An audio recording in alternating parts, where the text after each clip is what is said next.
জ্বালানি খাতে অনিয়মের অভিযোগে দুদকের অভিযান।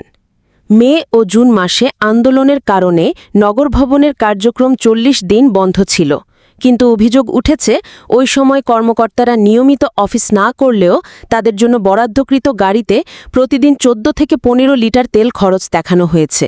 প্রতি মাসের মতো তখনও প্রায় ৫ কোটি টাকা ব্যয়ের হিসাব তৈরি করা হয় জ্বালানি খাতে। এই অভিযোগের ভিত্তিতে রোববার দুদকের সহকারী পরিচালক একরাম হোসেনের নেতৃত্বে ২ সদস্যের একটি দল নগর ভবনে অভিযান চালায়। এ সময় তারা বিভিন্ন নথি জব্দ করে এবং চালকদের জিজ্ঞাসাবাদে তেলের বিল নিয়ে অনিয়মের প্রাথমিক প্রমাণ পান। দুদকের কর্মকর্তারা জানান, বিলগুলো নিচ থেকে উপরের পর্যায় পর্যন্ত অনুমোদনের মাধ্যমে পাশ হয়েছে। এতে ধারণা করা হচ্ছে সংশ্লিষ্ট কর্মকর্তারা সবাই কোনো না কোনোভাবে এই প্রক্রিয়ার সঙ্গে জড়িত।